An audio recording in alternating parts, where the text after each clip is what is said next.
Srimati Komli Masranji, respected Sri Shailesh Kumar Singh, Secretary MORD, Joint Secretary Smriti Saran, Lakshi Man, dear colleagues, ladies and gentlemen, a very good morning to you all. It's indeed a pleasure and honor to be here, to be a part of this one-day workshop, empowering rural communities through evidence, learnings from the Deendayal Antyodaya Yojana, National Rural Livelihoods Mission.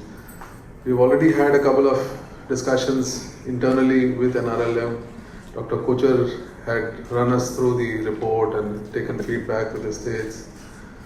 It's a very interesting report. I also look forward. I've gone through it a couple of times, but it's very technical. Still not got the nuances of it all, but there were a lot of interesting learnings from the field. The video actually summarizes what has happened in the last 14 years. We've had a wonderful journey from 2011. 10 crore women, 91 lakh self-help groups, 33,000 cluster level federations, 5.5 lakh village organizations, and the self-help groups themselves evolving as institutions. The journey so far has been very interesting, and if I were to just touch upon the story of livelihoods, close to around 4.7 crore women have been associated with agroecological practices. Over 2 crore women are in animal husbandry activities. Steps have been taken forward to develop entrepreneurship as well. The Startup Village Enterprise Program has seen a success. Around 5 lakh odd entrepreneurs have been assisted through the program.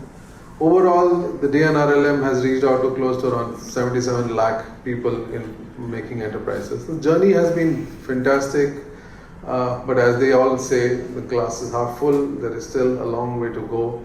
And as Smriti mentioned, that we are in the cusp of change, where we are getting into the 16th finance cycle, and we have to have a very hard look at what has happened.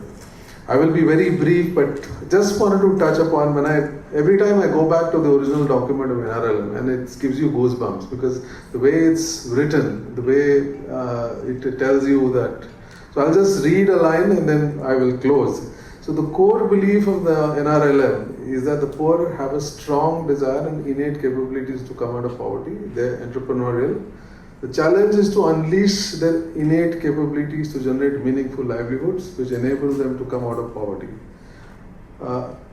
NRLM believes that the program can be scaled up in a time-bound manner only if it's driven by the poor themselves.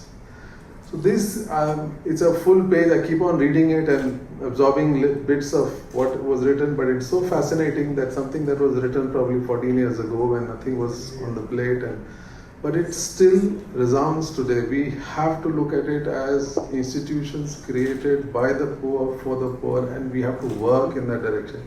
So I'll just mention 3 points before I close. So first thing is that, as has been mentioned in the report, capacity. It's all about human resource capacity. So we have a very challenging situation where the state capacity is a big challenge. There are states where we don't have the human resources, and at a time when the type of resources required is also undergoing a change. So this is a big challenge that we all need to kind of think through. Second, of course, the institutions have been created, CLFs have been created, the VOs are there, but then how do you capacitate them? How do you get them? So I still feel there is only a very small percentage which are doing absolutely well. So there is a substantial number of these institutions which need to be handheld and kind of nurtured even going forward.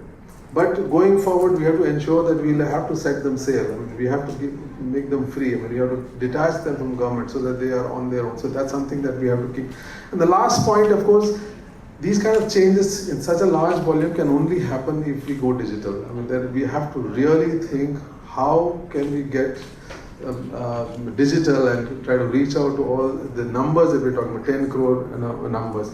I'll stop here because Secretary Sir has a very important assignment to go to. So I wish the workshop is interactive. We get a lot of learnings. There are interesting aspects on MCLFs. There are interesting aspects on even instruments of finance, which kind of, we do it with a particular purpose, but it has a lot of negative aspects attached to it. So we need to really have a hard look at it and understand. So I wish the workshop is interactive, and there will be a lot of questions that will come up, hopefully. Thank you one and all.